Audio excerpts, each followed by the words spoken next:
I always know when they're pulling that little pattern because the first thing that they'll send me a text and be like, "Hey, are you on island?"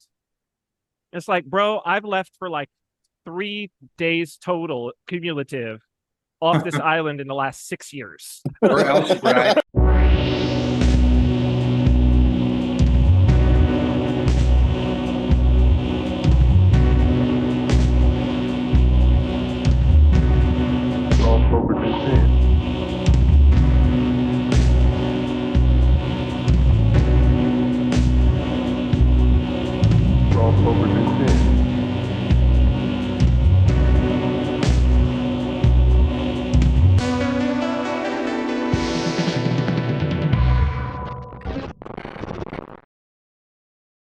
Okay, so hi everybody, and welcome to Royal Path. I'm your host Andrew, and tonight I'm going to ask Father and Cyprian. I kind of panicked. I'm not sure I had. Maybe this isn't a question. I don't know. But what is an artist? Could be like anything. I don't know. I'm kind of maybe specific to music, but it doesn't have to be. That you have been wrong about. Like you really were like anti this person for a long time, and then you like since changed your mind and be like, oh wow, I was kind of wrong about that person. And I kind of see them now. This was the Kanye. This was the Kanye. This is sort of related to the Kanye thing. Sure. Yeah, it's kind of what made me think of it. But there's a couple artists I've been listening to recently that I kind of had always sworn like I was always off of Kendrick Lamar. I was always off of him. I was like, I liked some of his Really? stuff off of Good Kid, Mad City. I liked some of it, but then like I couldn't really get into To Pimp a Butterfly, and I was 100% wrong about that. That is, I've Mm. blown that album up to everybody that I talked to. It's like it's one of the greatest albums I've ever heard. There's a song there. I actually sent it to Father because it hit me. There's a song in there called "You," and like the end back half of the track is like basically accusatory thoughts. It's like this, he's like crying. It's like he's Mm. doing his voice, but it sounds kind of like frantic, like he's crying a little bit. And so like all of these like thoughts, like, what kind of person leaves Compton for money? You should have been watching your best friend's little brother and said he got hurt. I can't remember exactly what it is. I've heard it like just the times I've heard it or I know the whatever. song you're talking about. Hmm. But it's funny because I was talking with Father about it because with logos me, the words that you want to listen for when we're talking about is either I or you are the thoughts you are a coward, you left your brother behind or whatever, or is it I? And then the name of the song is you. So I thought it was interesting, and I am here to say I'm wrong. There's a lot of like mainstream artists I've always discounted because I always thought they're overhyped or just like a holdover from my punk rock days. That I'm now checking out. And I'm like, no, this is actually pretty tight. Like I feel kind of okay. And if I could just be really honest, if I could just be really, really honest for just 1 second, Mother on my Dark Beautiful Twisted Fantasy, like, do you know the song I'm talking about? Like, I'm sorry, but Nicki Minaj kind of kills it. Like, I don't know what to say. Like, I've just been like, I've She's very never once talented. liked. She's I very never, talented. I never liked her. I was like, yeah, whatever. Like, I don't. Eyes glaze over when I'm looking at music and it says Nicki Minaj. Like, I don't even look at it. But I was like listening to that song. I was like, I don't know. This is kind of tight the way she does it. So anyway, I Have you seen what Nicki Minaj looked like when she first got signed? no, no, Okay, she's just like very plain, very normal, no curves, no nothing. yeah, But she had all that talent. That's why they signed her. But then they were like, your yeah. image. Nobody's going to listen. Nobody's going to care about your talent. You got to change. So she changed her image, and I think that's the place. I think that happens with a lot of those artists that we're wrong about. We're usually wrong because we look at their image, right? As opposed to like really looking at the art. We're like, oh, I don't know that aesthetic. I'm not down with that aesthetic. You know what I mean? Instead of looking at the art. But so often I the can see aesthetic is that. there because I can see that. because nobody's going to listen to the art without the aesthetic, and the aesthetic is like totally on purpose. See that. What are your thoughts, Andrew, Father? father.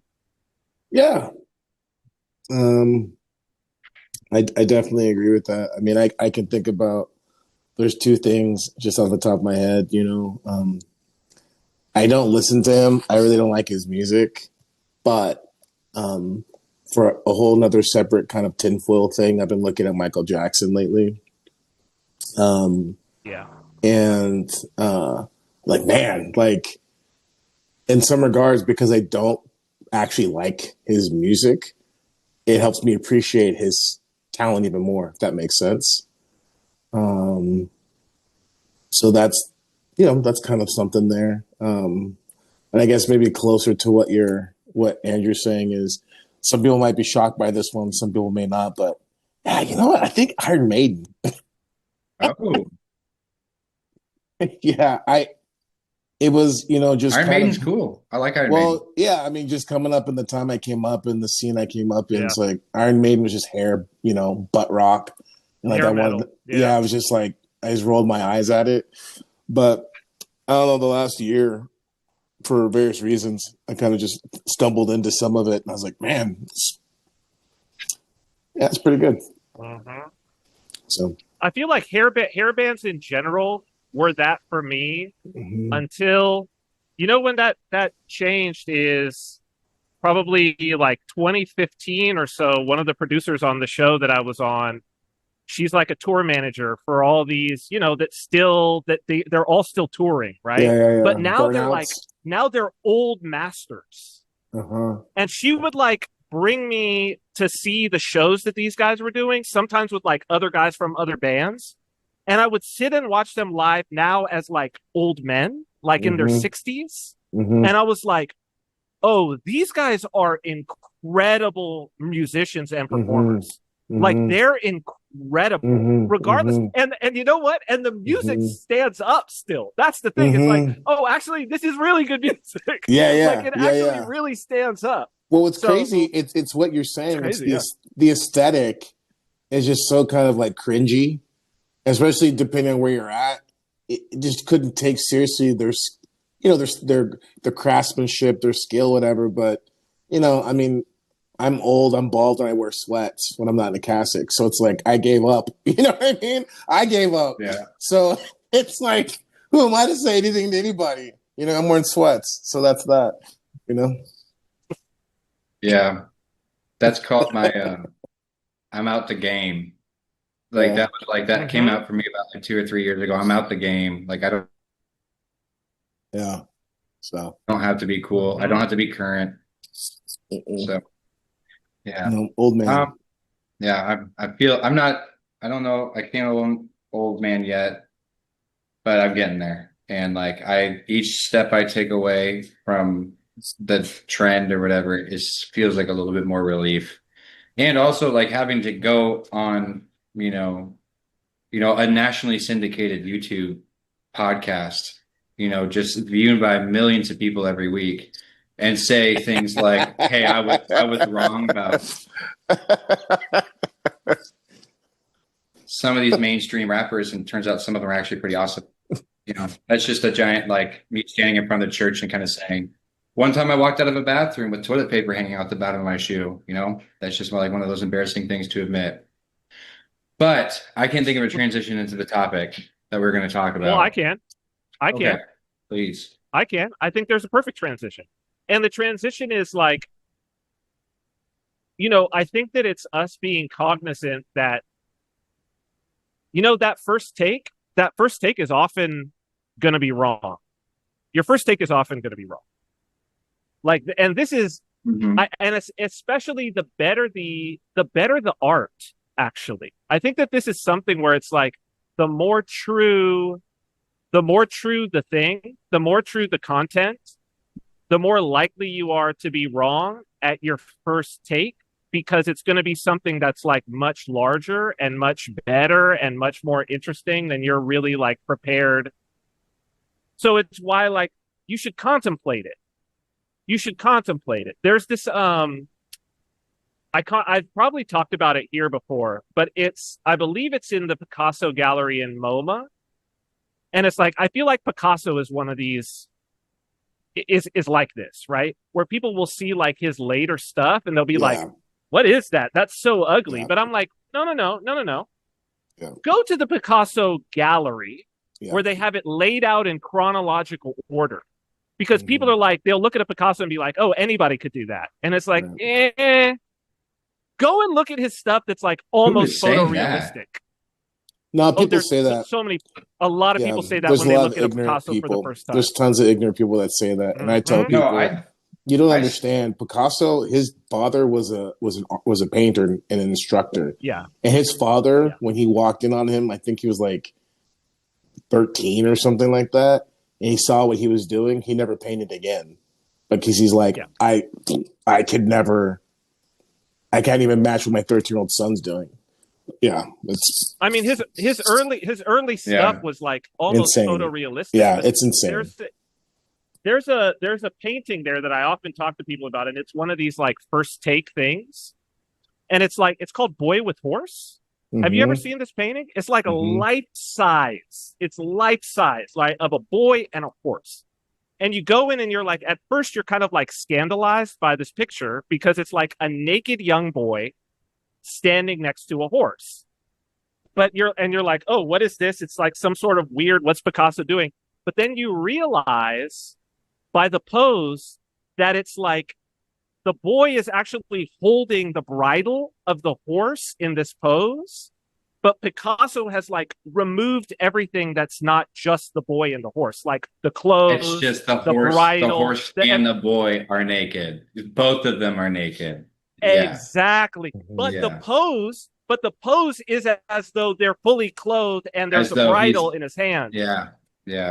And it's like your first take is the aesthetic, like, oh, wait a minute, I'm scandalized.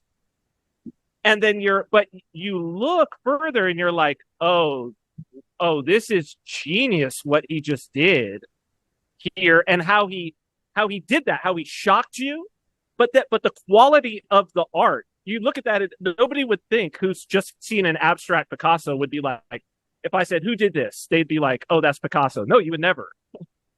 Right? And so, and it's like, I feel like it's just so typical to be like, count on your first take being wrong.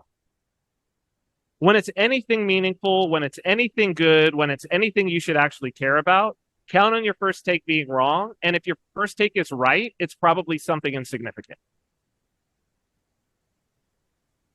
I agree. I mean, that's part of like the mindfulness thing I teach is that like you've been taught your whole life, because I draw a big circle and a little circle, and the big circle is all the inflammatory emotions, the very like big emotions, the emotions that are very easy to access. And I'm like, you've been taught to stay this way because this way keeps you a better consumer.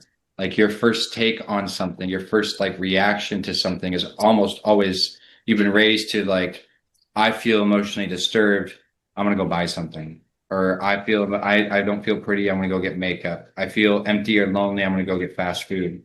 So like your first take, that reaction, that like the hot take, which actually Cyprian actually kind of takes me to something that we had talked about with hot takes, is I think from now on, right? I think we discussed about, I think from now on we're going to turn a section of Royal Path. If you guys want to engage with Father, there's plenty of places to do it.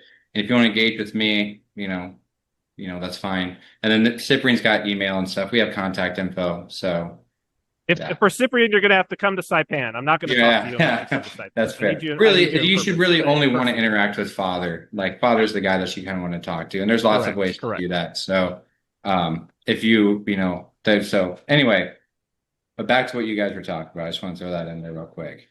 Well, no. So yeah. So I mean, so somebody's going to go right now and to the YouTube and to the Spotify and see that the comments are turned off. Right? They're going to see that. And the reason why the comments are turned off is because that the hot taking, like now is not the time for hot taking. The hot take is what's getting it, like, the hot take is turning fatal. It's fatal now. Because like Andrew, you're like, I have this feeling, so that means I need to have this reaction. instead of sitting, Yeah. instead of praying, instead of contemplating. And people Yeah. having those reactions is literally getting people killed now. Yeah. I mean, it's passions because like ultimately,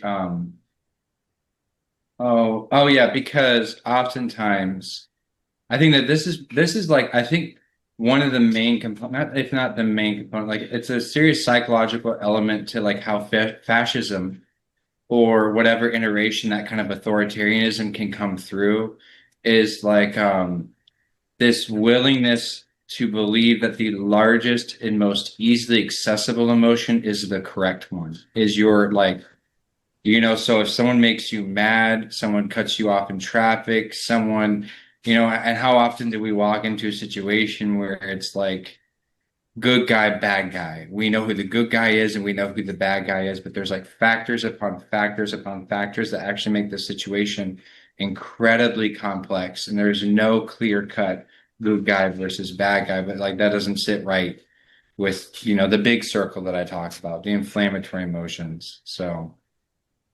Well, and there's the meme, the Iron Sky meme, where the guy's like, wait, are we the baddies? Yeah. Are we Wait, the baddies? The baddies, yeah. Yeah. And I think there's a lack of introspection. Like there's almost a pathological lack of introspection that meme is illustrating.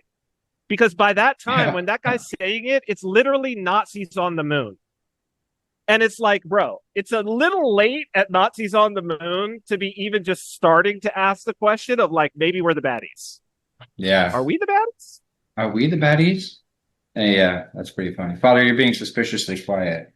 I've never seen that meme. Oh, you haven't? You've never seen the meme? Two Nazi guards with like the black trench coats and like the skulls and the swastikas, and they're like, look at each other, and one guy's like, wait a minute, are we the bad guys? Like, are we the bad guys? I don't think we're the bad guys. Okay. Yeah. Yeah. Well, I mean, I think this hot take thing is a great observation, and kind of pulling out a little bit in the sense of there's a kind of conversation that I've been seeing a little bit, but I think it should happen more, and it's not, which is the nature of orthodoxy in the States and what would that look like. And I think that this is pertinent to that insofar as not having just the externals of orthodoxy, but actually having the mindset, the phronema of the church, which includes being sober, which includes, practicing self-accusation, these things which are being really, really challenged right now, to their high. I mean, I'm sure we're all familiar, to some greater or lesser degree. Someone has seen some sort of clip from the Charlie Kirk funeral, and the rhetoric, in particular, from the president in regards of, I hate my opponent. That obvious antichrist, I should say. It's Christian, but it's antichrist rhetoric. More than just the rhetoric being said, because you would expect that, but it's the hot take from it and people globbing onto it one way or the other and not slowing down and really saying like, kind of like what's happening here. And watching this snowball really, really, really kind of like take off down the hill. There's the initial movement, but as it starts to kind of grow, that's what I'm curious about, because, the slowing down and the questioning of oneself, it's so important for us, because again, and I don't know if this is where we should go or need to go, but just want to echo what we talked about last time, which is, I'm standing by this understanding that this country doesn't have a Christian foundation. It has a Masonic foundation in the sense of a mindset and a morality and an ethos. And so in order to have that Christian mindset in order to attain that. Now is a time, if I could inject some hope, now is a time when we could be tempted to feel absolutely hopeless and seeing just so many things, and so many things potentially speed up and seem like they're going to go off the rails, and they might go off the rails. But I also think that in the same way, during the Great Depression, hindsight's 2020, of course, but there was so much opportunity that was taken by people who kept cooler heads. Cooler heads prevailed while people were losing their minds, suicides and everything that was happening during the Great Depression. There was those who just sat back and they for lack of a better word, they capitalized on it by not having, this kind of disposition. There was no hot takes back then, you know what I mean? But if I could kind of make that connection of, in regards of what do we do, I don't want to just kind of point out everything that's wrong. To some regards, I want to say well, how do we position ourselves? And I think that's maybe part of the thing is that's why we're disabling the comments on the YouTube, is how do we position ourselves to, navigate the storm that we're in, but in some regards, how to position ourselves to, kind of ride the wave to the betterment. And so, for instance, in that case with the comments, well, this project has been talking about the problem of quote unquote internet orthodoxy, being honest about it because we're a part of it. But we've been honest in that, and we've been honest in trying to really talk about the problems in a self-aware way, I'd like to think. And so, just kind of recognizing, well, what do we do? And so part of this was Synaxis being created, Synaxis of Sophia, and having an environment where people in good faith who actually want a community and don't just want an opportunity to vent and rage bait people and troll people, that there would be an avenue for that to exist. And so, the comments will be disabled. And if people want to comment and participate, then, they can participate in that environment, in that forum on Synaxis of Sophia. That's kind of, putting the money where the mouth is for us, in the sense of saying, we don't want to participate unduly in a way that would, facilitate and foment some of the things that we're talking against. Right. Mm-hmm. So that's an example of really trying to do something about it. But something else that I think is interesting in regards of hot takes and really kind of seeing the need to slow down and to be sober is in light of all this, there's this, what was it? I sent it out. Candace Owens was commenting on the what was it, Jezebel? You see the Megyn Kelly clip about Jezebel? Yeah. Do you want me to pull up the article? I can grab the article and pull it up. Yeah, sure. All right. It's Jezebel. Yeah, Jezebel did a blog on September 8th where they went to Etsy to get a curse on Charlie Kirk, and it seems funny until we know what actually happened. So. While I find it, this is right up our alley to talk about. Yeah. I mean, the thing that's, in some regards, almost more than the original Jezebel clip or article, it's almost Candace's clip is more pertinent for me, actually, because it's the meta of it. I kind of love it. I love commenting on someone commenting on someone commenting. but. So Megyn Kelly's commenting on this Jezebel article, and then Candace is commenting on Megyn, commenting on this article. So I'm going to comment on Candace, commenting on Megyn, commenting on this article. But what she says about this, here's the kind of pertinent points. Well, Cyprian's pulling it up. Apparently somebody. Father, forgive me. Do you want me to pull up the YouTube short, or do you want me to pull up the actual article? Pull up the short. If Okay, I'll you, pull if it. that's I got the okay. short. I have the short. No, I have it. I have the short here. That's no Yeah. problem. Because I think the short actually gets to my point, Okay. which I think, Yeah, I got it. Okay, hold on. I got it.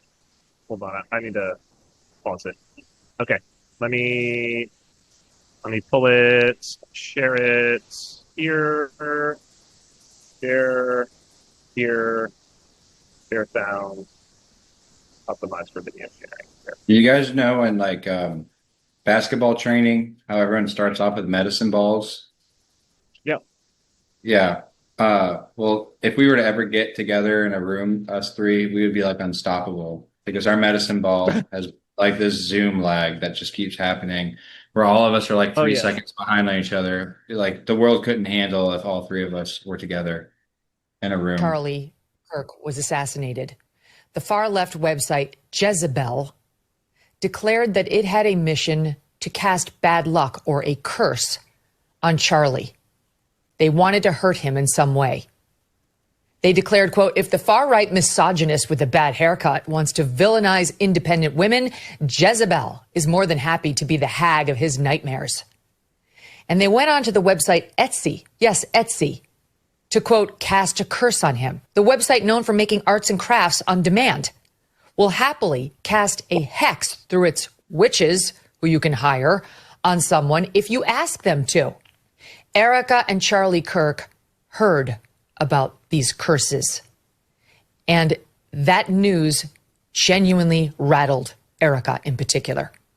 She knew Christian teaching on the subject. She loved Charlie, absolutely. And she was scared when she heard of the curses Jezebel had called up. So much so that she and Charlie contacted a friend who I believe she said was a Catholic priest, but definitely a friend, and asked him to come over and pray with them over Charlie the night before he was murdered. She eventually worked it through, and so did Charlie. That, as she later told me, weapons will form but not prosper. That Satan and those witches have no power. So just to add a little color to the story, I think that the people who did this and what we've learned about those women is I think they were probably who hired, people that did the hiring were probably trying to be funny. People that don't believe in spiritual forces were probably just like, LOL, it's like Vice. It's like, Vice publication. Like, I smoked a blunt and, listened to the Beatles music backwards. Like, it's like they don't take that stuff seriously. So they're trying to be like, haha, funny headline, right?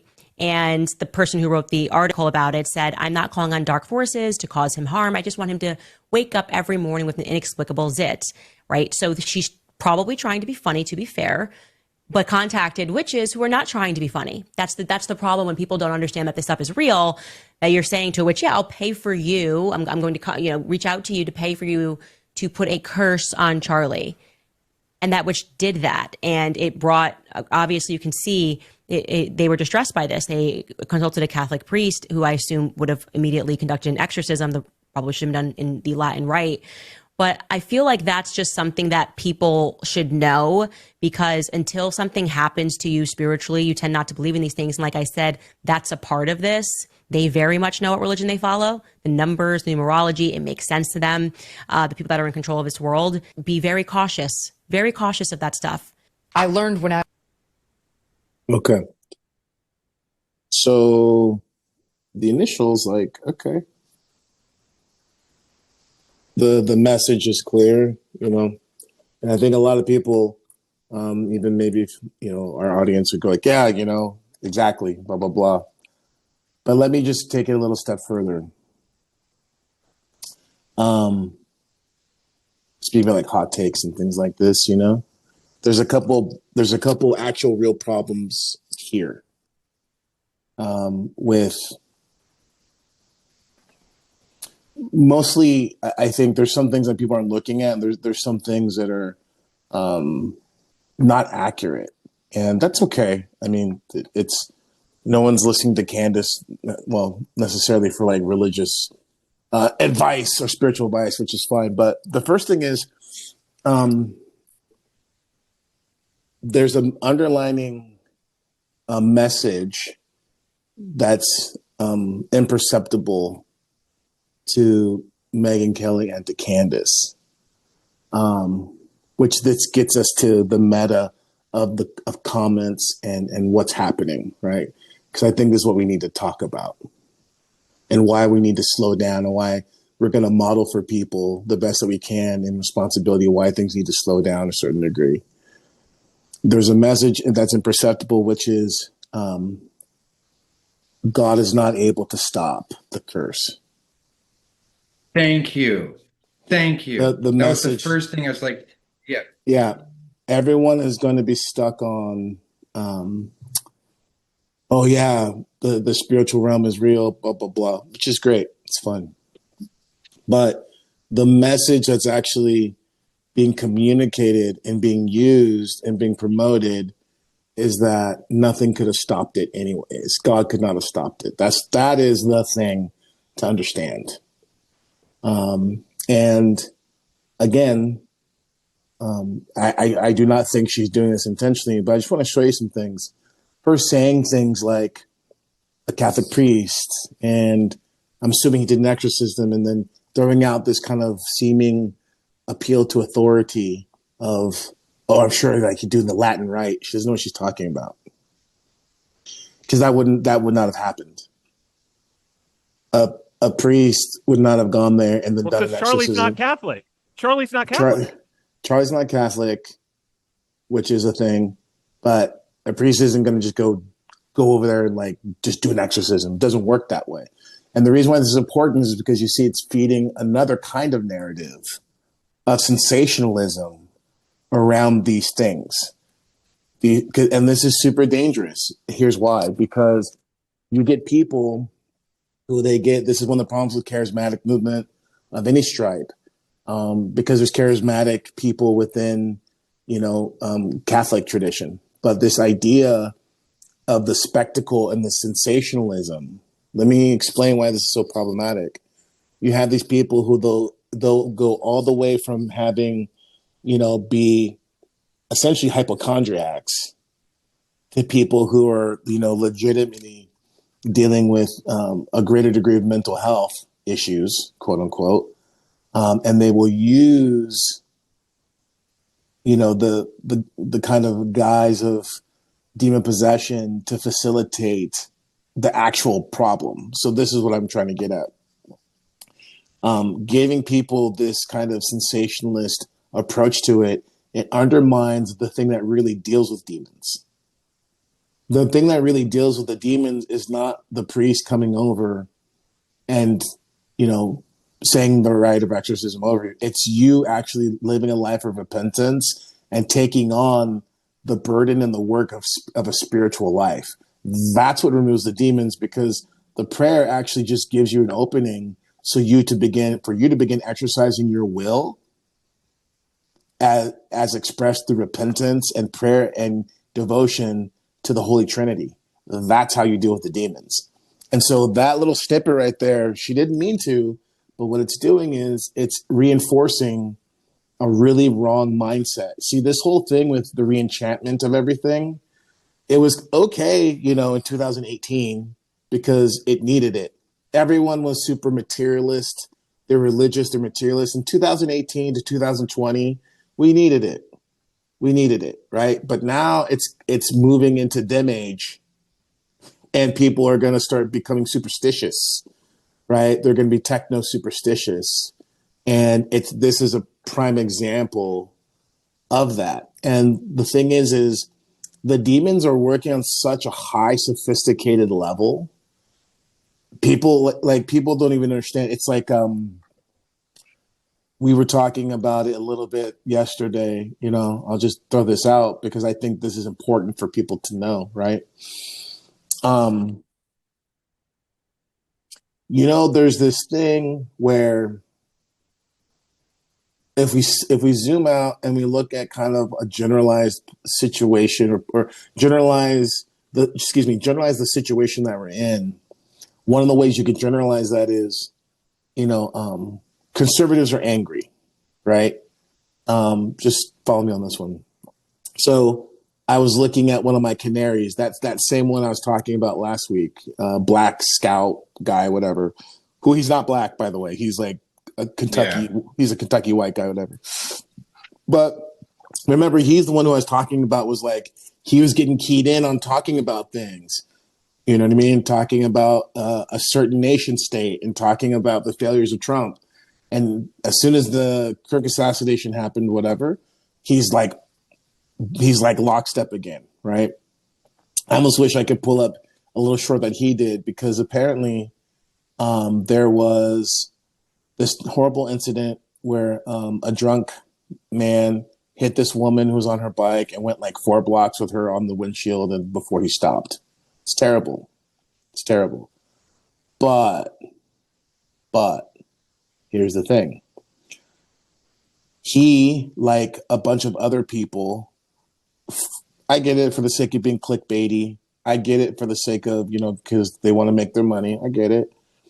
Hodge twins, they want to, it's really easy to just talk about the fatigue, whatever.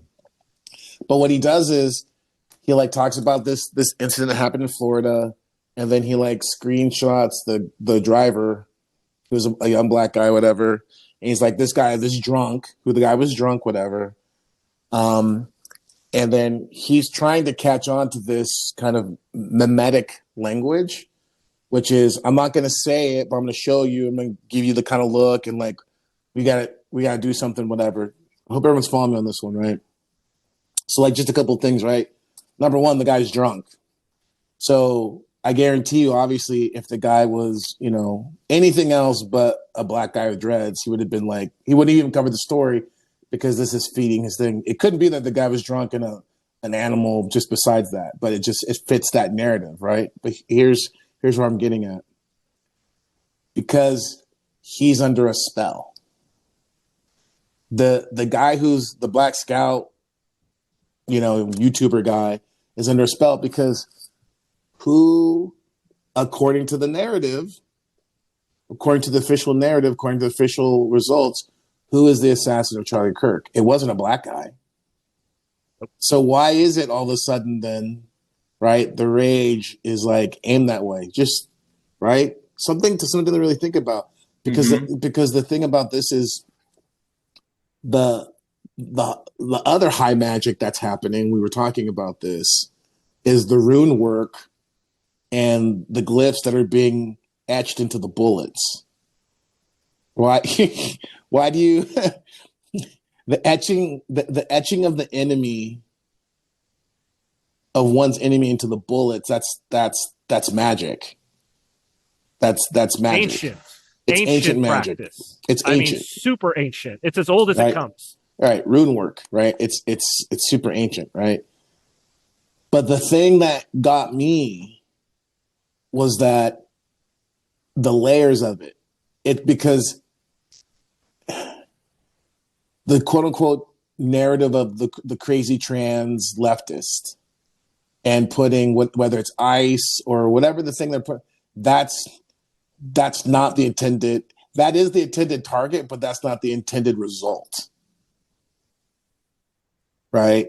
That's not the intended result. Yeah. The intended result is the chaos that's ensuing from all of this. I'm gonna say it's chaos magic, right? It's literally chaos magic. It's literally chaos magic. And Father, forgive me. Father, forgive me.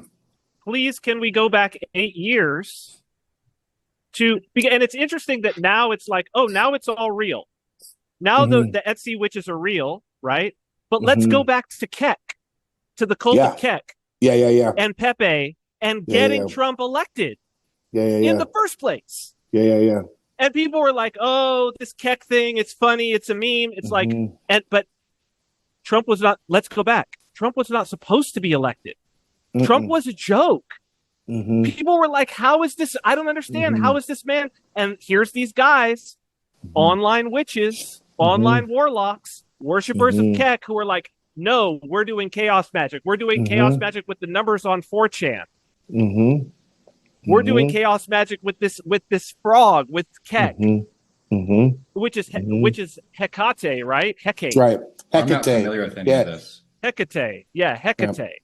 right? And it's like, that's a witch. Hecate that's witchcraft. Yeah. It's witchcraft. Yeah, And so it's literally like wait, ancient, this whole like Greek thing has been witch. witches Yeah. the whole time. Yeah. This whole thing has been witches the whole time. But now, Candace Owens wasn't saying nothing about Keck. She wasn't saying, couldn't. But then you got to ask yourself. Well, why weren't we doing exorcisms against Pepe? Why were we just all down with Pepe? But there's sorcerers. We're told in the scriptures that there's sorcerers on both sides. That's right, and that's why. And she couldn't, because that's the side not to touch. See here, watch. Here's another spell. People, this is one of the problems with the conspiracy, guys. This is why the royal path is so important, because the royal path is not the middle. The royal path is Christ. Yeah.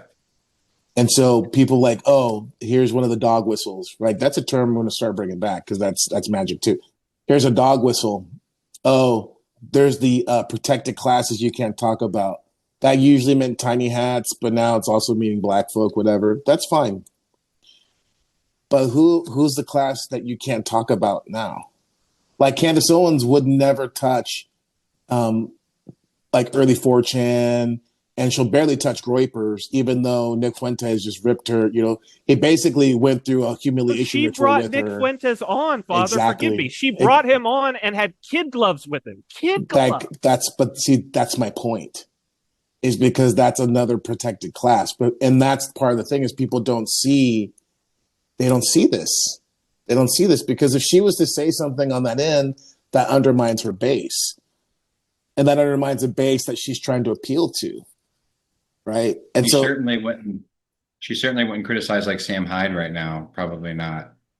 No, yeah, and that's the thing. No one's going to criticize anything, because they're literally not walking the royal path. That's why the Christ is King thing is super problematic.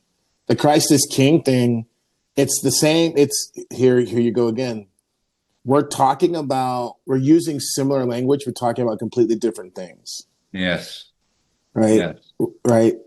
And so I think this is really important for everyone to pay attention to, because, your favorites, like, guys, if things really are like people say they are, or like they think they are, where do you think all this leads? Like, where do you think this leads in regards of your favorite ortho pundits?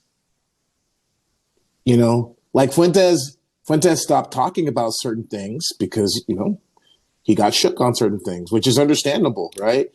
And so, like, in real time, we have to be really aware of the ramifications of things. Because, again, to how we kind of start off earlier, one of the great problems with the hot take is you could be used unknowingly to then become a means and a vehicle for greater diversion, distraction, manipulation, lying, because right now the problem isn't even about trying to get orthodoxy out there. The problem is like, oh boy, orthodoxy is quickly going to become, I think, an even hotter thing, as it's, great. I'm all for the exposure and everything, but man, oh man, the filters by which we need to really preserve our faith, because the preservation of the true faith is what's needed now, in light of what we were talking about last week, more than ever, because the conflation of Christ and Christendom is like, we are right in the middle of it, because what's been happening, the great fervor right now is for a Christendom, but it's really not for Christ. And you see that, you see where a lot of people, they just don't have the ears to hear anymore. They have itching ears, and they want to hear something like the type of stuff that not just, the president, but other people at that rally, their own kind of version of Christianity, which plays to the passions, and it doesn't play. And again, this is something that's important, because these things that are taking place are on such a high sophisticated level that you're participating seemingly without any resistance in your own destruction. That is the higher game, is to do that. Because let me say this one last thing. I know you're teed up, Cyprian, but I want to say this because I really want to bring it home on something, guys, which is we didn't talk about. Does anyone have any idea about what's happening economically right now? I guarantee you, I guarantee you, which I'm gonna shut up and let you take it. I guarantee you, if you've been caught up the last whatever few days, just obsessed with the Kirk thing, and that's fine, whatever. Why don't you stop and look at what's happening financially? Why don't you stop and look at some of the things that have happened in regards of, again, like we brought up before, but the movement in regards of the digital incursion and the way that digitalism is moving in, it's some real big things have happened and no one is even thinking about that. Are you going to say, Cyprian? So on a couple of notes, Father, one of the things that I wanted to just highlight, because, and I won't call him out on this one because he doesn't deserve to be called out. He doesn't deserve to be called out, but and it's among the things that I've said, but it gives me the opportunity to talk about like why I left Twitter for that period of time and now why I've deleted my account, right? And it's basically of my own, I would feel within myself a temptation to respond to the hot takes of others, mainly Orthodox people, right? And I would find myself distracted and spending a whole lot of time that had this, it's like a weird saccharine junk food, like Andrew was talking about, of like fulfilling the need of like, oh, I feel empty, let me go get a McDonald's cheeseburger. I was conscious that it had that feeling where I was like, I'm getting a feeling like I'm doing an Orthodox thing. And mentally, I'm like, oh, I'm engaging with Orthodoxy by doing this. But in my heart, I was like, this is not what Christ wants. This is not bringing me closer to Christ. Yeah. Right? Like going and correcting some ortho bros hot take, or not even an ortho, often not even a person who was actually Orthodox. And how would I know if they were baptized or not? I mean, there's no commitment to put a little Orthodox cross next to your Twitter bio, and then I just assume, oh, this person's Orthodox and they're saying something crazy, right? But it was like, I shared that video with you, friend of ours and friend of the show, I would assume. And it's like, I see this individual engaging because they've left everything open. It's like, hey, it's an open platform. It's all good, but you can have a hot take and bring it on here and I'll discuss it with you because there's virtue in debating, right? The whole thing we talked about with Charlie Kirk and all of this. And it's like, but you leave yourself open. If you want to be principled and you're going to debate and you're going to answer and you're going to have a free flow of ideas, for someone to come with the most absurd, provocative, bad faith take, that then you have to spend 20 minutes of your energy devoted to that. And in some ways, I was feeling when I was doing that, like I was giving the demons rights. Yes. Yes. Right? Like I was feeling like there's not virtue in debate if I'm going to sit down and debate a demon. Because the thing is, I can't win. I can't, the longer I debate the demon, the greater the chance that I'm led away from Christ and that I'm damned. Right. And so it's like, no, when I see the demon, there's no debate. It's get behind me, Satan. Right. And the thing is that, go ahead, Andrew. Isn't that a quintessential problem with debate? Is like, yes. I've never really had a debate where I've walked away and been like, I really changed that person's mind. Like that, I really feel like that continued the whether righteous or unrighteous agenda that I was trying to put forth. So even when I debate people on simple things like I don't know, whatever. It's just like I never feel like it's profitable. It doesn't ever feel profitable to me. And But there actually, but Saint Nectario says, sorry, Father, last thing. Saint Nectario says, I've never no, good. regretted keeping silent. I've Right. never regretted keeping silent. And that's oftentimes when you look at wisdom, a lot of times the way that people react to people like that, it's just like gently, like lovingly touch them on the shoulder and just like walk Yeah. Yeah. If I could just away. give Or like, like make some smart oh, comment or sorry, something it like was a lag. It was a lag. that. Okay, Uh, that's okay. Let me just throw out a real time example. Let me throw a real time example. So I'm here in a different state, whatever, Illinois, and I'm at a hotel, and so I'm checking into my hotel yesterday, and I want to do some work, whatever. So it's kind of late, not super late, and there's no coffee, and I go down and I while I'm checking in, the concierge guy, he's like, hey, I'm looking for my name, whatever, blah blah blah, and he says he can't find it, and because of the nature of my name and everything, it comes up, and I'm here under someone else is paying for the hotel, whatever, and he's like, oh, Father Turbo. I go, yeah. He's like, oh, that's an interesting name, whatever. And the gentleman who's helping me is like a middle age, he's 30, late 30s, early 40s, kind of 4chan guy. He's kind of overweight, white guy, 4chan or D&D, depending on where you're looking. And he's like, oh, what are you a father of? And I go, yeah, I'm an Orthodox priest. Here's the thing. He goes, oh, I'm a Norse pagan. And I go, oh. And he goes, yeah, and he goes like, Freya, Thor, Odin. And I go, oh, and Baldar. He's like, oh, yes, Baldar, And I'm like, oh, that's great, man. Cool. Yeah.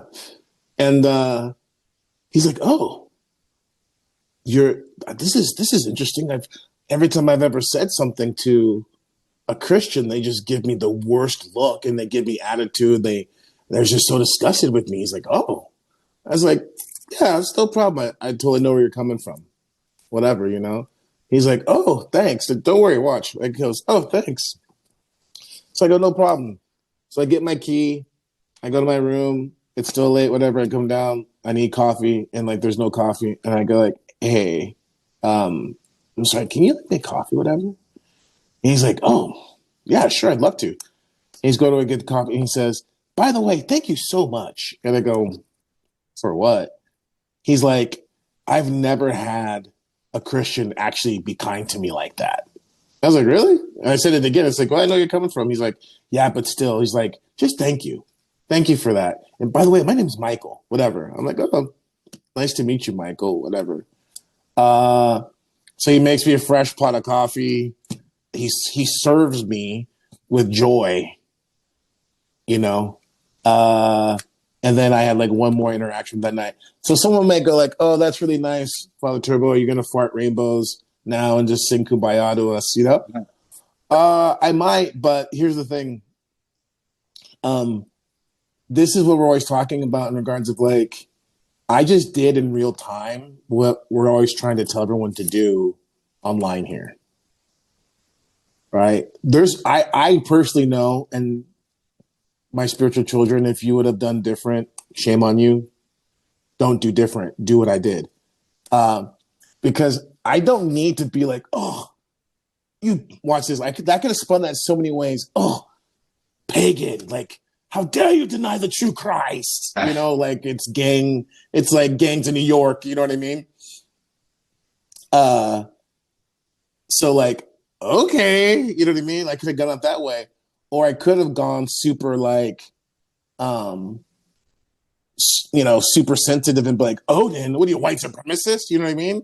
There's so many ways I could have just not been orthodox about it, but I just walked it out. And I'll be honest with you, I really have hope for that guy because that's the type of thing, because an open door of just seeing Christ. Everything that he's been given has not been Christ. It's been the Antichrist. And what's being raised right now, the spirit that's being invoked is a bigger, badder, more disgusting, steroided out 1980s religious right that we all kind of like.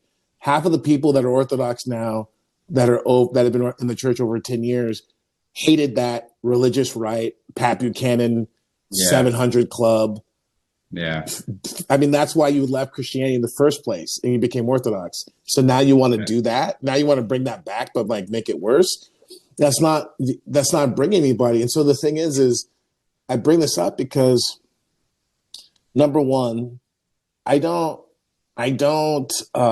I'm secure in who I am in Christ. I'm secure in who Christ is.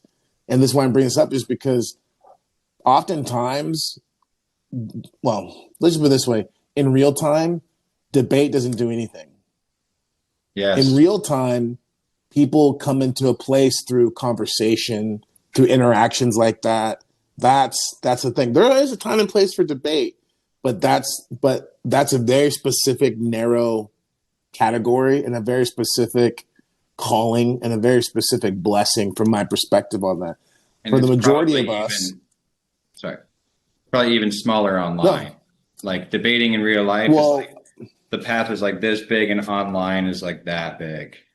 But that's the thing is, the problem is online, everyone thinks that they're that. Meaning because the nature of the medium, everyone thinks that they have the mandate from heaven to give their opinion on everything. And so the thing is like someone can say like, okay, well, why do you get to give your opinion? And I'm gonna tell you why I get to give you my opinion. Because I'm a priest. Yeah. And what's that? Yeah, absolutely. You're ordained. Yeah, I'm ordained. Give your opinion. Yeah, I'm ordained, and my bishop knows I'm here ordained to give my opinion. And on top of that, I'm a 50-year-old man that's been through it. I mean, I can go on and on and on and on. That's why you're listening, is because you realize that the cocktail, the chemistry that's here gives that blend of something worth listening to. And this is part of the thing, is that we need to listen more, and not listen to be led in the wrong way, but we need to listen so that we're not led in the wrong way. Do you see the difference? Yeah, Father, yes. Forgive me. This is as you're saying this, and I don't know, well, I know why. But something today had me reading the baptism of the Rus and the conversion of Saint Volodymyr the Great equal to the apostles, right? I don't know why I was driven to be like, wait, let me get that story again of how the whole thing happened. And it's like, it's just as you come in with like the listening, the hot takes, I hadn't even compared it. But it's like, and it also, you know what kicked it off is you saying Norse pagan. Because what came off in my head of you treating him that way was, I was like, oh yeah, so was Volodymyr the Great before he became one of the, like, somebody who basically brought more people to Christ through that lineage of baptizing the Rus than probably any person on earth outside of like Saint Constantine, right? Like he's like equal to the apostles. And it's like, yeah, he was a Norse pagan too. And it's like, the story is that he was in control of what is Ukraine now, so it's appropriate, right? He's in Kiev. He's kind of butted up against the Byzantine Empire. He's butted up against these other empires. Paganism isn't working for him to unify. He's like, we need to be more unified. This is the story, right? And he's like, okay, he calls, I forget where they're, like from the east, he calls the Muslims. He calls the Khazar Jews to come to Kiev. He calls a delegation from Byzantium, and he calls a delegation from Germany for the Western side, right? He calls them the Catholics, and he listens to them all, what you said. He says, tell me your faith. He listens to them all, and he's not impressed. The Muslims, They can't drink and they can't eat pork. So he's like, this isn't for the Rus. We can't do this. Get out of here. Get out of here. The story doesn't go deep into how he felt about the Khazars. He liked the two Christians, but he was particularly impressed because the Greeks had sent a philosopher who really gave an exegesis of the New Testament and the Old and the prefiguring of Christ, and he was really impressed by that, right? So, but he still didn't convert. That's the interesting part. He still didn't convert yet. Then he sent delegations. He didn't send any delegations to the Khazarian Jews, right? He sent a delegation to the Muslims. He sent a delegation to the Catholics, the Roman Catholics in Germany, and he sent a delegation to Byzantium. And then everybody knows the Byzantium story. Anyway, to the Muslims, when they came back, they were like, "There's no joy there. It's all sorrow. Everything is sorrow." And he's like, "That's not for the Rus. That's not us." I don't recall that he wasn't really particularly impressed by the West, but it was them. And I think that this is the key, because we're always talking about, we want Byzantium back. Okay, well, here's the Norse pagan. Not only did they let the delegation into Byzantium, they let them into the Hagia Sophia. And it was because they let them into the Hagia Sophia that they came back and said, we didn't know whether we were on heaven or on earth. And that was it. Well, no, actually, because he still didn't convert. He went and conquered Kherson, and then he demanded that Byzantium, he was either going to come to Byzantium or they send the princess for him to marry.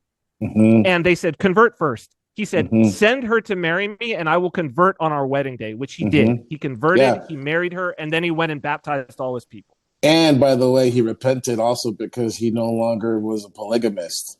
He was monogamous and faithful and all those things. Yep. Let me add this, though. And this is what's super important, because I just want to say this.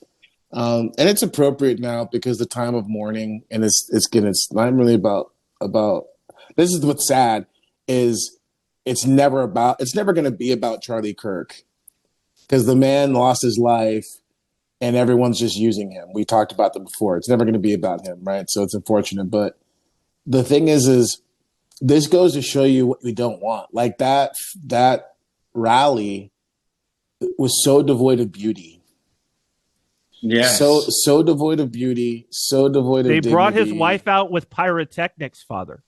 When his wife walked out, there was pyro going like a WWE event. Yeah. Isn't there like an AI movie of him in heaven or something like that? Like they did an I didn't see movie. I wouldn't doubt it. I didn't see. I wouldn't doubt it. But there's Hanging out with Lincoln, by the way. Hanging out with Lincoln in heaven. So sorry, that's it. No, it's just there's no beauty. There was no beauty there. There was no reverence there. There was a lot of emotionalism, a lot of sentimentality, a lot of fervor, a lot of vengeance and things like that. But there was no beauty. And this is really important because beauty isn't just about the fact that it can win others, but beauty is what tames us also. Beauty is what allows us to be human and to really, because I think that's part of the problem, is that the assumption of, well, it's a disposition that someone would have where they look at their orthodoxy in a more intellectual, academic, and an exotic evangelicalism. I'm Orthodox now. I have the points. I can debate. I can do whatever, and I'm done. And you're not done. Your life as an Orthodox Christian is and will be, if it's done with love and humility, is about an unfolding. And it's an unfolding and a going deeper into. And so the beauty is what does that, not just for attracting the pagan and civilizing the pagan, but it's also for civilizing and attracting you, that you would grow closer to Christ, that you would be more civilized in the sense of the civilization of heaven. This is part of the problem, is that disposition of not just, oh, I have it, but like I'm still entering into. That's often what's missing here. And when that is missing, then it becomes very easy to have these wrong, to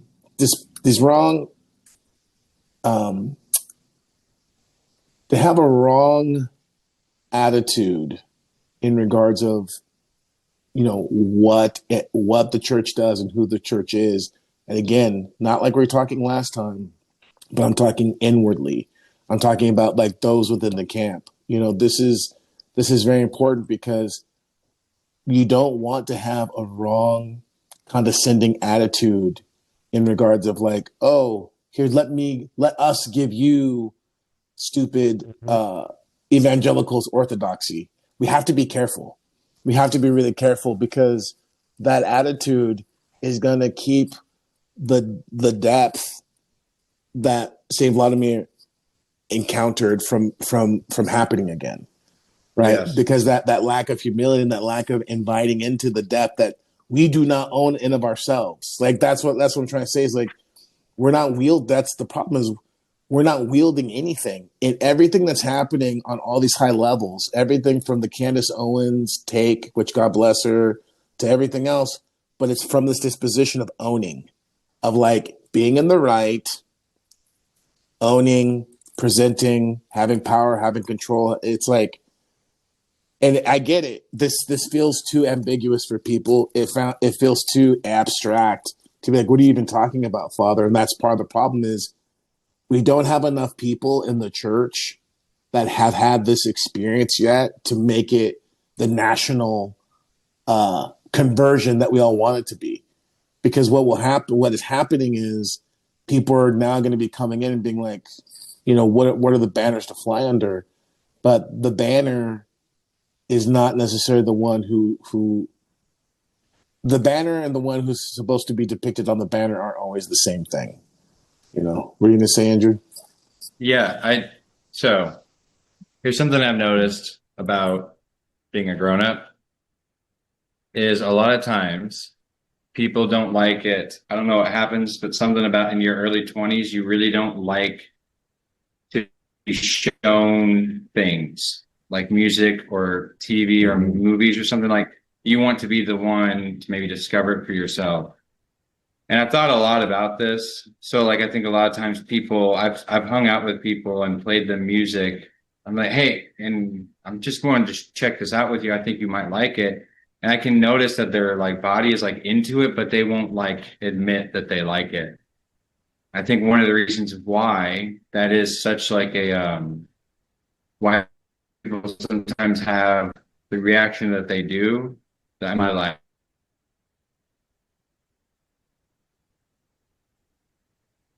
Going maybe okay, cool, I'm back. I think one of the reasons why like that is because sometimes people present this thing as though they're like responsible for it. Mm-hmm.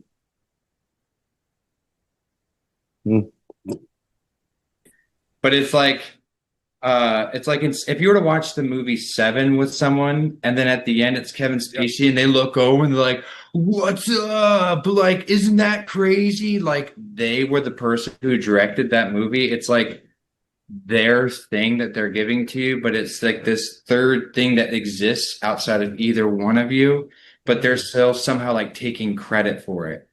I think that's like one of the main turnoffs for getting shown stuff later on in life is it's just like this like ownership that they're not entitled to. The imagined ownership that they have, they present it like an ass.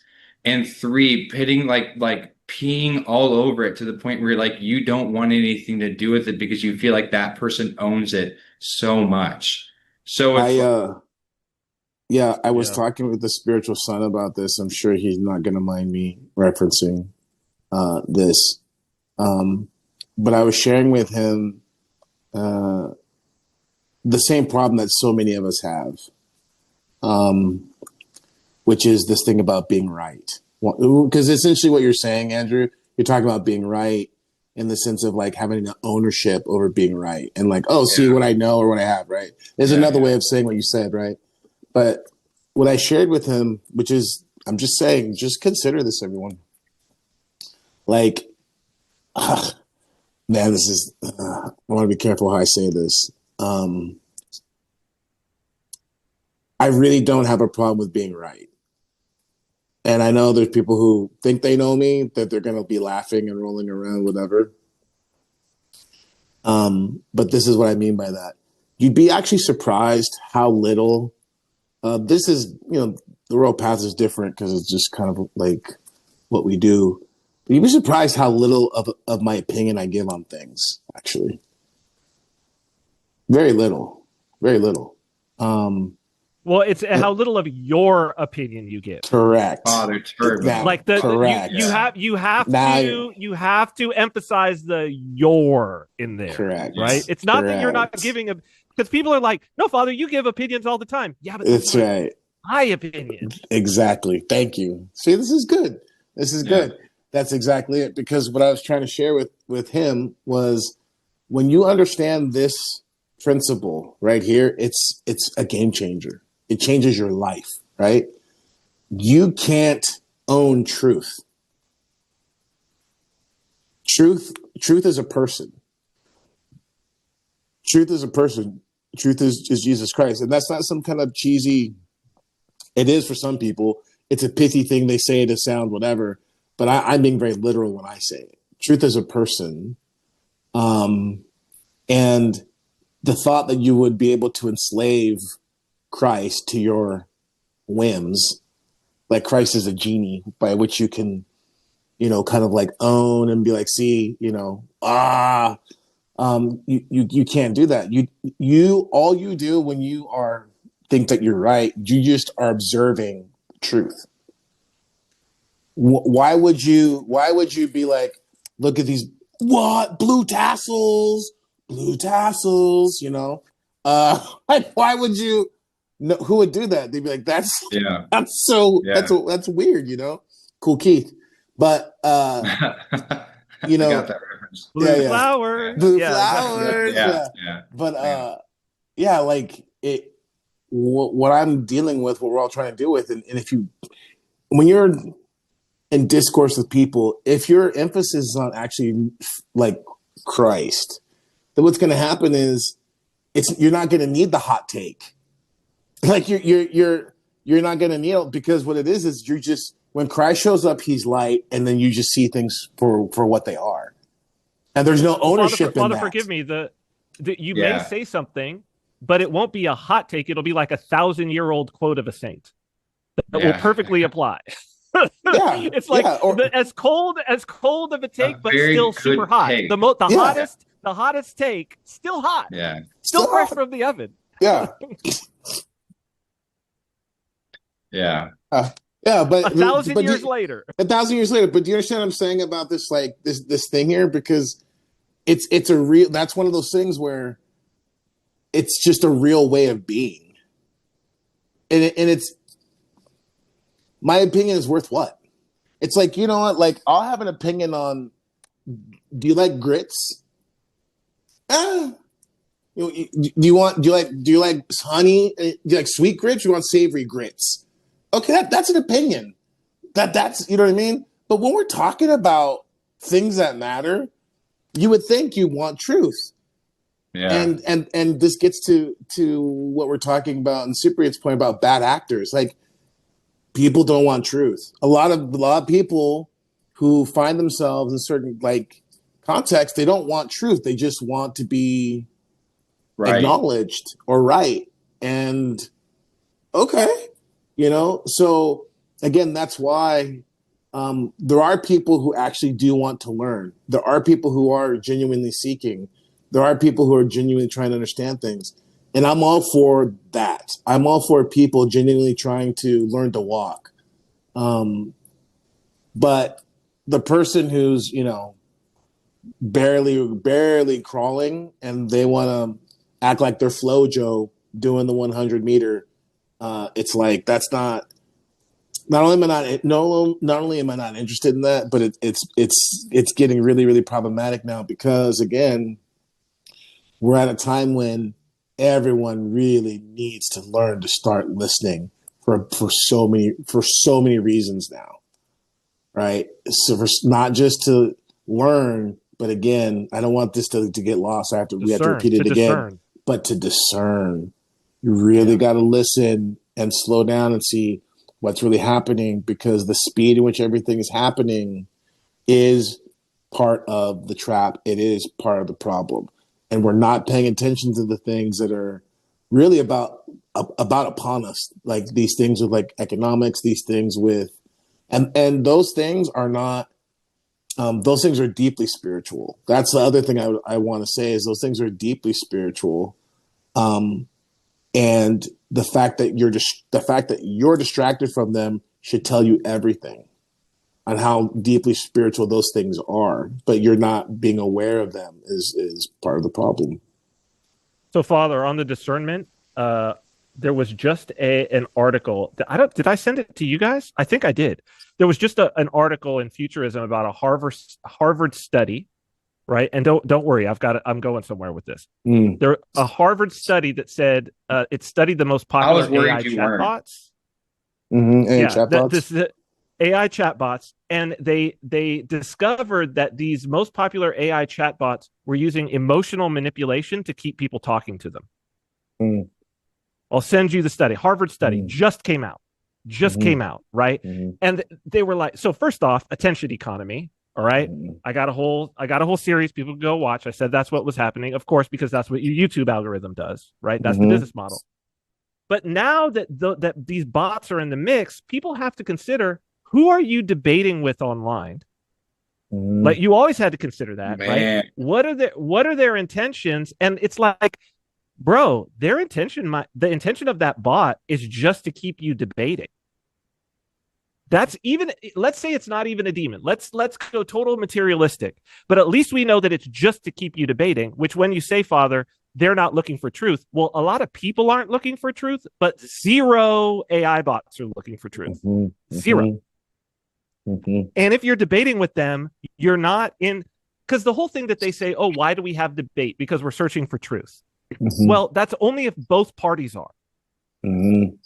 Only if both parties are can you come to truth through debate. If one is not, if one is just there for some other reason, they want to hear themselves talk, they want to get you flustered, they want to keep you, and you flustered will keep you talking.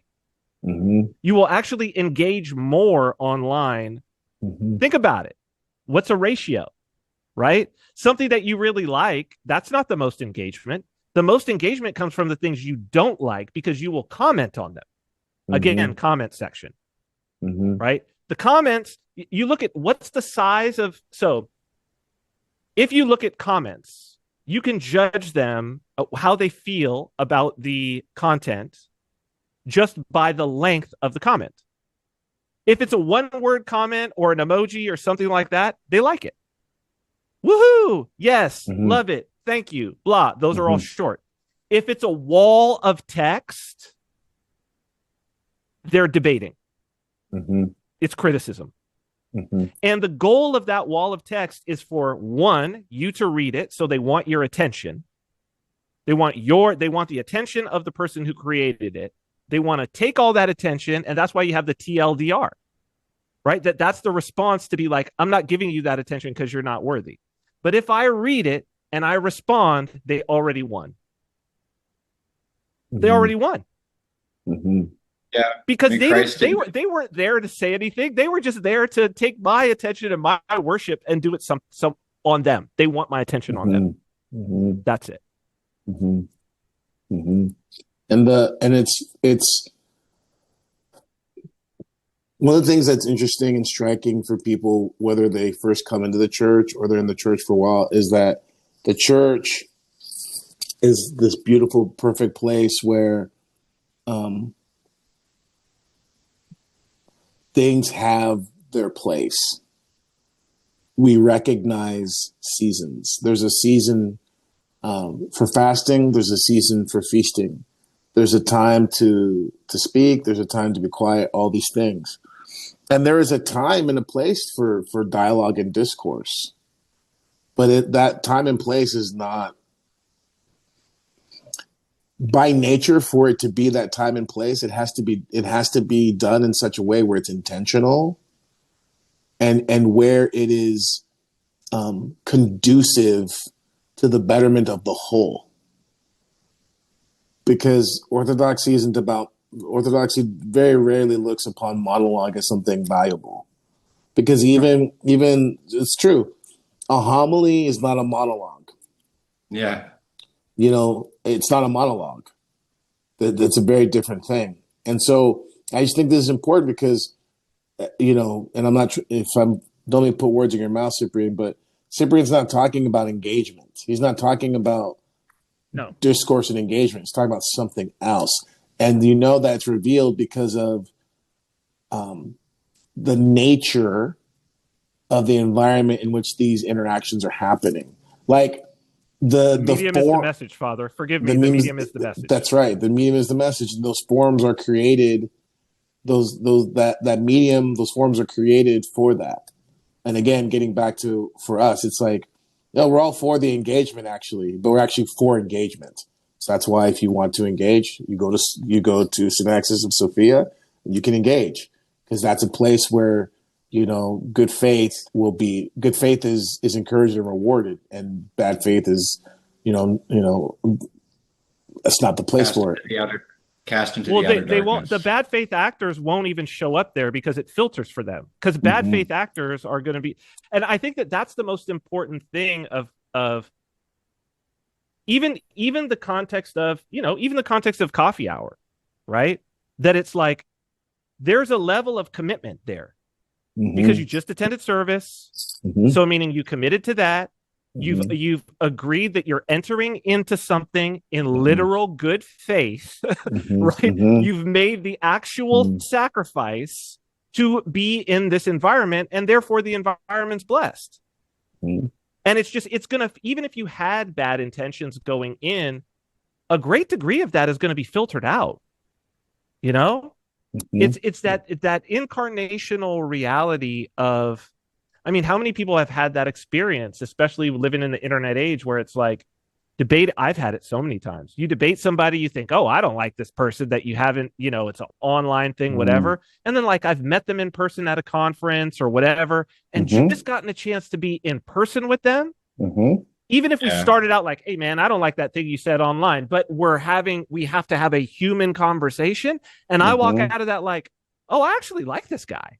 I didn't like him, but like now he's my friend. Like I've got so many friends where it started out like, yeah, we kind of had a war online, but when we met each other at that conference, we hit it off. I was like, oh, I like this dude. You're just like me. Yeah. And I want to add something else on the other side of it too. Kind of getting into the sophistication and the meta of what's happening is that these systems are fallen. And the demonic, there's certain things that are fundamental to the demonic. Number one, they're vampiric. It's vampiric. The demonic is vampiric, and the pulling from us attention, time, parasitic. Thank you, parasitic. That's the nature of it, and we are in a time now where, I've had a couple conversations in the last 2 weeks, serious conversations where I've had to really, this thing with AI is moving faster than people realize, where it's ubiquitous. Everyone's using it. The beasts, because it's the beast, right? The beast is it's ubiquitous, its involvement. And so now is a time where there's this threshold where people who once maybe were concerned or thought about it, they may be like, it's so ubiquitous, you can't escape it. And they start to throw their hands up. And that's a real thing. And I would say, actually, no, now's the time to really, again, draw your lines again. Because in a battle, even if you give up some ground, you don't just throw your weapon down and run. You have to regather you have to gather your forces again and redraw your lines and hold your line again, because what's happening in regards to the influence there, and the way that it affects us. We're learning, Cyprian just talked about this a couple of minutes ago. We're learning that the mining of information isn't just about what our opinions are on something. It's also mining our emotional interactions, because when you react to something emotionally, it spits out a whole other data set, if that makes sense. Yeah. Right. Yeah. It's a whole other.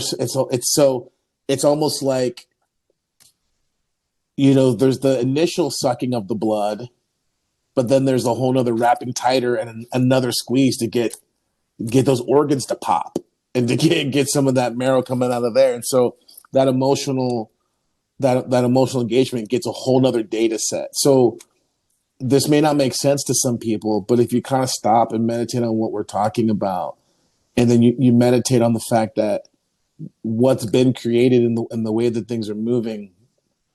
And again, if we look at these things as, this kind of interesting combination of, which we've talked about this before, Cyprian at length about it, but if you look at technology as one part Ouija board, one part genie lamp, and you really kind of start to understand it in that light, which, by the way, there's lots of people, 4 years ago who were rolling their eyes about it, and now everyone kind of goes like, yeah, like they see it.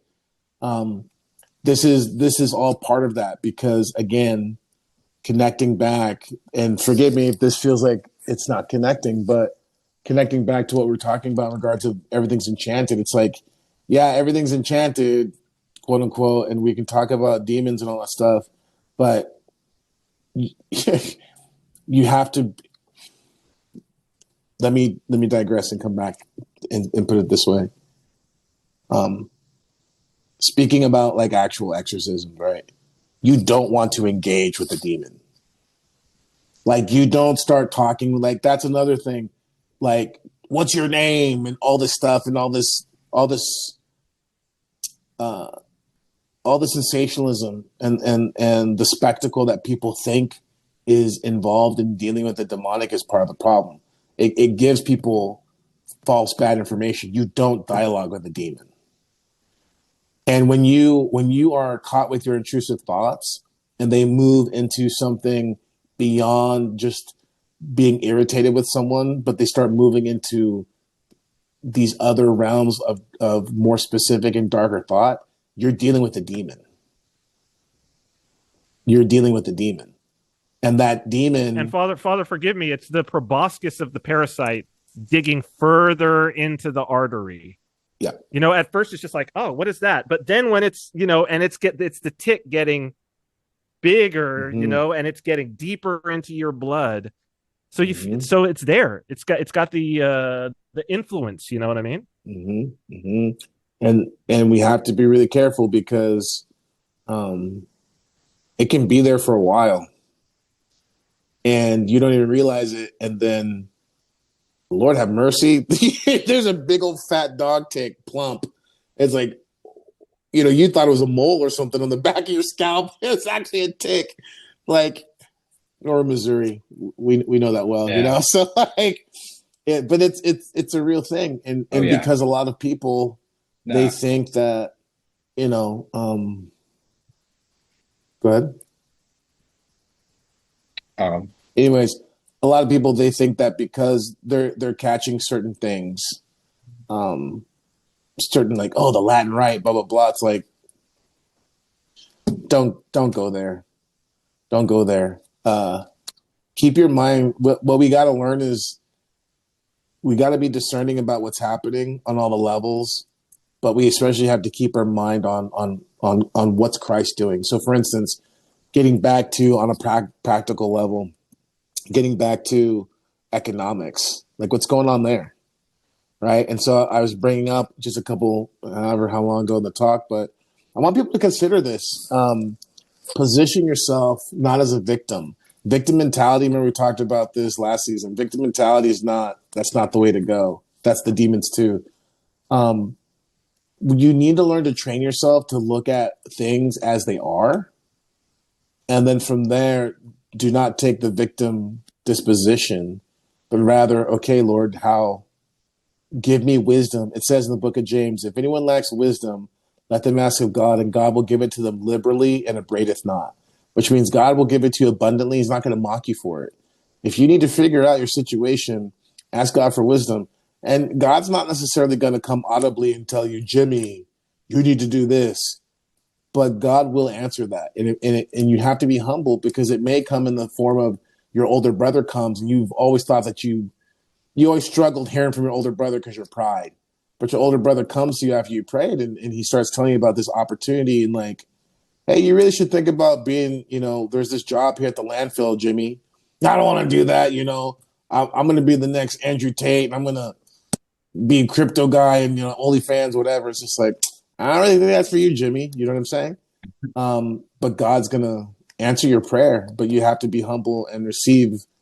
And I think that's what we need to do, because we should really be positioning ourselves for like economically what's about to happen, in regards of the way society is shifting, because that economic shift is also going to bring about, this kind of digital, they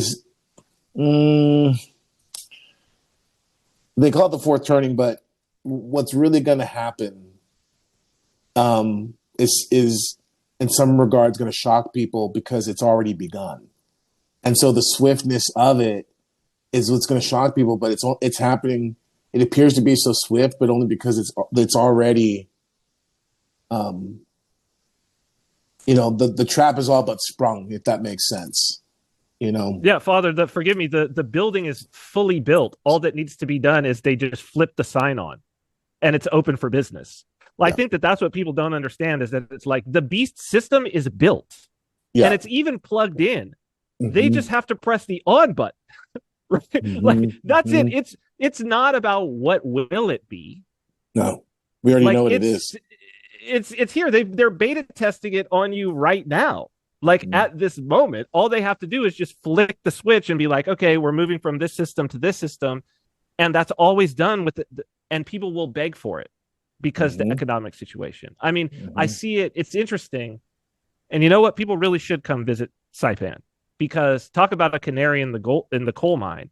Like, we're at the very edge of empire, right? And so we feel the effects of everything first. So all the economic effects, everything, it's more fragile here, right? It's like your body, right? Where do you feel the cold first? Do you feel it first in your heart? Do you feel it first in your liver? No, you feel it on your skin and on the outside of the top layer of your dermis, right? Then as it gets colder, they say what? Oh, I felt the cold all the way in my bones. Well, most of the people watching this, if you're in the US or you're in the West, if you're just in the West, we talk about the Western world. If you're in the West, you're in the bones. We're in the outer dermis of skin, because the second I'm looking at the ocean right now, the second I go 11 miles out, I'm not in the West anymore. That's the end. That's the end of, I'm 11 miles from the end of our world legally. I'm in the East, right? And the Far East. I'm in the Far East, in something so foreign, right? And it's like, we are right now. Our government here, literally this week, they went and they took a loan for like 20% or maybe a little less, 15%. They loaned themselves money that they didn't have. And then they came out and said, oh, we're still short, to another 15%. We're everybody's going on austerity, and they're begging the federal government for money now. Right? That's not going to come. And it's just like all the things that they had taken for granted. I mean, that's why after we're done talking here, I got a call from 2 congressmen who were like, oh, we have this bill that's been sitting, economic development bill that's been sitting here for 6 months. Oh, we want to talk to you now. Now they want to talk. Right? But it's like, bro, it's too late. That economic development is going to come along 2 years from now, 3 years from. No, it's good. It's not too late. Do it now. Right? And I think that this is kind of what you're saying, Father, is that it's like, you can't wait. Yeah. I had a conversation. I just want to say this too. I had a conversation with, like a spiritual daughter today. And, she was there with, and she was there with a friend, and she was asking about, what do we do? And talking about, because there's still people in parishes and things that were COVIDian, for instance, right? And said, what do we do? And I said, well, if you didn't, obviously you haven't, but I told her today, I said, you've got to get to a place where, because if they fell for everything in 20 and they haven't repented, it hasn't been changed. We've been saying this, they're going to do it again. I was just about to say, repentance is first. Repentance is first. Their repentance first. Yeah. They're going to do it again. And so the thing is I'm bringing this up because it's the same thing. It's like, do it now. Like, get to a place where, and this isn't about panicking. This is about positioning yourself. Remember how I ended the show last time, I think it was, where I was like, this is about, get the shelter before the storm. You don't look, it's like, do it now. Do these things now. Like, everyone talks about, like, I really want to get off social media. Okay, do it now. You know what I mean? Do it now. And if you need to scratch, and you can think whatever you want, that's fine. But, again, if you really need the itch and you really want to engage, okay, well, go to St. Axis Sophia and engage there because it's a healthy environment, right? But and Father, we're trying to forgive me. We are doing everything we always have, but it's like, it's very important to me as part of my repentance. Particularly, this is me personally as part of my repentance, having been a bad role model. You know what I mean? Like, I used to, there's a story that I tell that I used to tell with such pride, and now I tell with such sadness. Like, and really it's just, I think it every time when I'm thinking about what is my repentance, that it's like, I was in Prague, it's 2 a.m, I'm walking down the street with this girl, hot girl, Czech girl, right? Going back to my hotel. I'm at the height of my fame.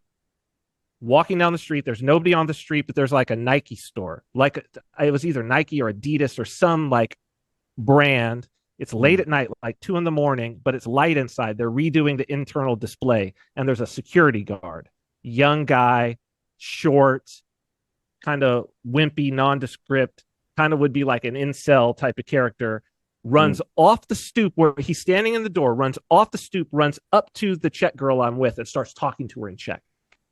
Starts talking to her, it's like fervently talking to her.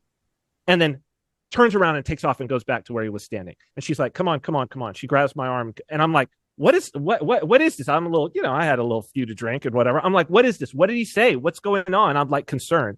She's like, no. Keep walking. She said, he told me to wait until we had walked further because he didn't want to be standing there when I said it. But he told me to tell you that you're his hero. Because the show that I was on had been dubbed into Czech and was playing on the Czechoslovak, on the Czech Republic channel, like channels there, right? And it's like, I look back on that with such sadness because I'm like, oh man, I was wicked. My life was poison. You know what I mean? And like, here's this person that I don't know, doesn't even speak my language, all the way on the other side of the world in Eastern Europe at 2 a.m, right? Who's just some dude probably making minimum wage as a security guard, like not even with the skill. And he's like, you're my hero. It's like horrible, And so I think when we talk about like us modeling, that for those people, Father, who's like, oh, I've been thinking about getting off social media. What I want to tell you is like, I just deleted my Twitter account. I deleted my Instagram account. I had way more followers than you, whoever you are. I had way more engagement with you. I had been at it for way longer, and there's way more valuable things that I had said on there than you've ever said. Delete your Twitter. Delete your Instagram. I'm not asking you to do or telling you to do anything that I wouldn't and haven't done myself. You know, and I think that it's the same for everything that we've always modeled, Father. Like, but that's because it's not valuable. Like, that's what I see, is that it's like it's not valuable to have a hot take. We also left this show, right, where the numbers were growing. And yet I see people, you know, in the orthosphere. I had a conversation with somebody, I was on their show, and it was like, oh, I got to have a thumbnail because the thumbnails are bring us better. And it's like, yeah, we have thumbnails, but that was because it was given to us. Like, we've got a thumbnail now. Did I reach out to Jack and ask him to give us a thumbnail? No, he gave us a thumbnail. Glory to God. Glory to God. Right? But it's because this is what it is. It's that, like, Christ has our back. These are fallen systems, as you say. Like, I guess we're here, like, evangelizing inside the temple, but at least we realize that we are inside the pagan temple. Floris and Loris. And I would just say, you know, look, intentionality, there's a time and a season for everything. And it's just, you really got to see, you know, people will say, well, what can I do? What can I do? And, you know, I've been saying from the jump, well, the first thing you need to do is, like, your own personal repentance. You know, it's like, Michael, the pagan guy, whatever. I just happen to be able to tell you that story, but that happens all the time. And I'm just saying that because that's why we're here doing this, is to model those things, to say, like, look, this is how we do it in real time. Right? Let's do something about, like, we can have hope and we can resist, but we have to do it in the right ways. And you can't keep up with the cavalry if you can't keep up with the infantry. So start with the small things. Start with the small things that are taking away your peace, your prayer, your attention, right? And then go from there. So, all right. I don't know if anyone's going to be able to hear me, but I just want to say Cyprian's my hero. And, you know, now he's my hero. No, don't do that. Don't do that. Definitely don't do that. Too late. So that's going to be it for tonight. Cyprian's got a hard stop. He's got somewhere to be in just a little bit. And I don't know how much longer before I lag out again. So thank you very much for having a good night. We love you all. Goodbye. Bye. He lagged out. I did. I got it just Perfect in time. timing. I got it Perfect timing. Oh, wait, Yeah, I can't okay. stop it. All so, right. yeah. I got it.